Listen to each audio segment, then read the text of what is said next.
Hey there, this video is going to be about a movie I saw, Becoming Led Zeppelin. I loved the movie, I loved the music, I loved the history, and there were so many lessons that I got from that. And I came home, I took my notes, and I said, I really want to share this on video. So that's what this video is going to be about, the life lessons from becoming Led Zeppelin. One of the first things that came up in the movie is how Jimmy Page was a session player. He had been working, he had plenty of work, he didn't need to worry about getting work, and Jimmy Page decided to start a band. That's risky. He could have stayed doing what he was doing. He said, no, my vision is I want to give more to the world. And when I thought about that, the lesson that I took in, how I internalized it, was how we can do something and plod along and then get to a certain point in our lives and go, wow, I should have taken a risk. I should have done these different things. And he did that. And it's hard to do that because you're going to come up against certain obstacles. You don't always know what you're going to be encountering.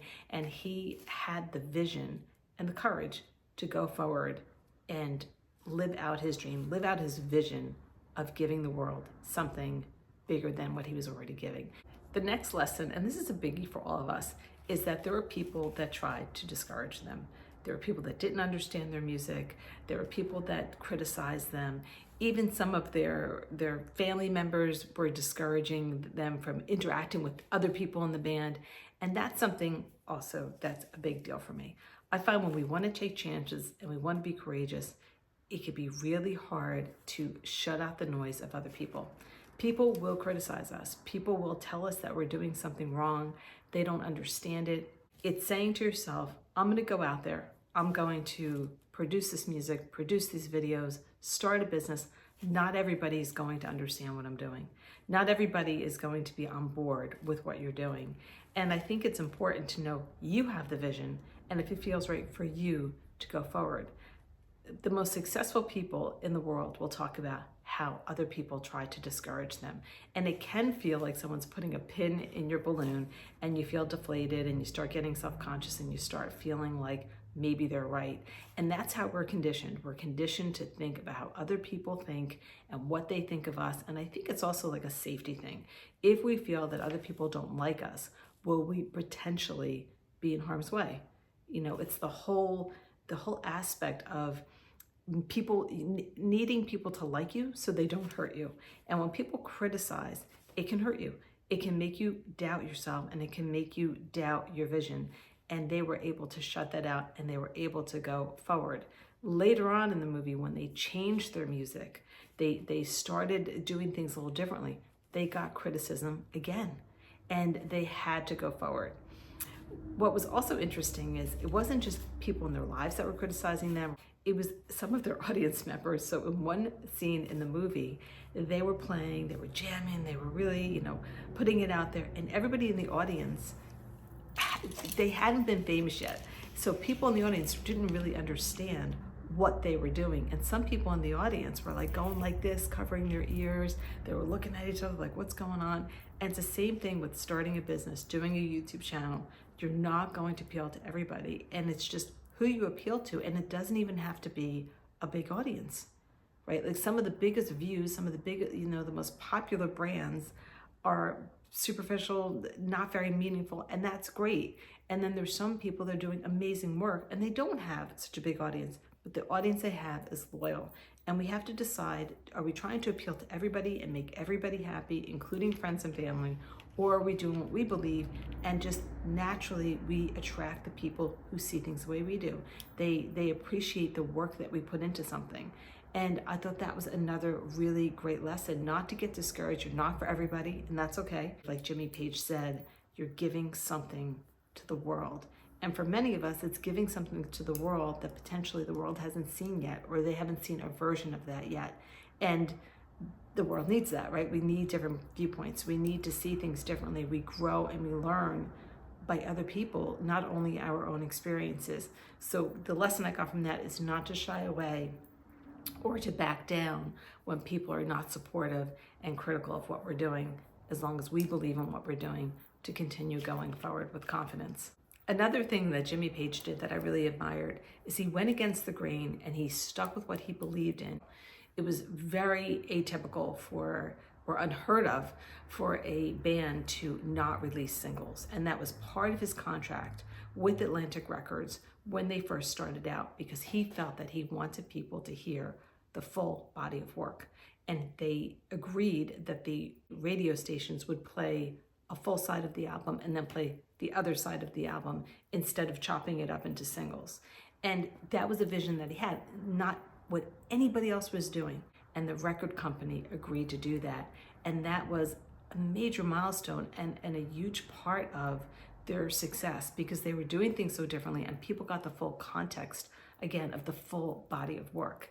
Generally, you want to be on TV, you want to be in front of people, you want them to see you and then buy the records and buy tickets for the tour. And he didn't want to do that. He felt that they wanted to have people see them live, to have the full experience, and that TV would take away from that. It would dull it out quite a bit. And he stuck to that. And again, that was a big part of their success, because the fans became so loyal to seeing them live, to hearing the full body of work.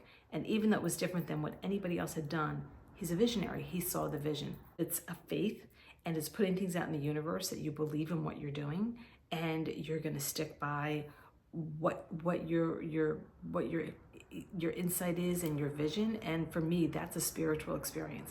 That's listening to the spirit. That's allowing us to connect with the universe and say, this is what I'm here to do. This is part of the vision of what I'm here to do.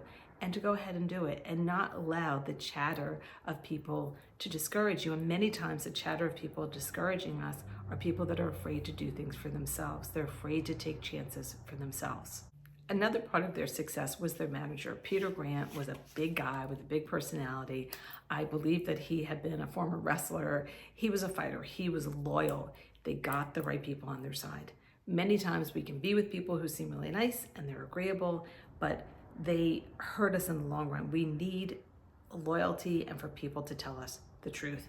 And he was able to do that with the band. And I really respect that, because I think about people like Elvis Presley that were surrounded by people that just yes them to death, told them they were great, told them nothing they could ever do was wrong, and they just watched him go into a complete downward spiral. And when you have somebody who's loyal, and even though they're going to be a little tough, on your side, I don't feel like there's anything better than that. So I would say another thing that I got from the movie is really to question relationships in which people will agree with everything you say, and they will just yes you, because why? They're afraid of losing you. They're afraid of you intimidate them so much. They're going to lose their paycheck. They're going to lose your friendship. They don't have other friends. Like, why can't people be honest with you in a really productive way and be really loyal to you? Again, that's very different than the criticism. Just to shoot things out, to hurt people, to put people down. It's respecting somebody. And I had a friend who has since passed who was like that with me. She was amazing. She would tell me the truth. She was completely loyal, but she was always on my side. And I think that's what we need to find in our relationships. People that help us grow, but people who love us, and people who support us, and people who want us to succeed. Another part of what their manager, Peter Grant, believed in was delegation. So he said, I let the band do their stuff and I do my stuff. The two do not intersect. And I think that's a really good idea too. He allowed the band to do what they do, and he saw his place. He stayed in his lane. And we see this again a lot in companies where people are trying to interfere with other people's work, and we see it in families, we see it in relationships where we do not stay in our lane and just respect the fact that people are going to have a different vision. People are going to do things a different way, and that's okay. If we're loyal and we love them and we see that they're in danger, to tell them that, but to respect them and to not do things. There's a difference in bringing out what somebody's doing that you think is wrong to be petty, and also when we point things out to people that could be potentially harming them because we care about them. It's really understanding the difference. I've been on the receiving end of both, and there's a big difference. And we can generally, if we listen to our gut, we can sense that, and we can hear how, and we can sense how our body feels about that, and that will tell you who your real allies are. I very rarely see a movie and don't take home some kind of nuggets. I'm always super analyzing things when I see how people live their lives. Like, what did they do? What could they have done better? What am I doing that's similar to what they're doing that I could do better? I just wanted to share this with you. I hope you're able to take some of this information, incorporate it in your own life. If you like this video, please subscribe, comment, and like for more. Thanks so much for watching, and until next time.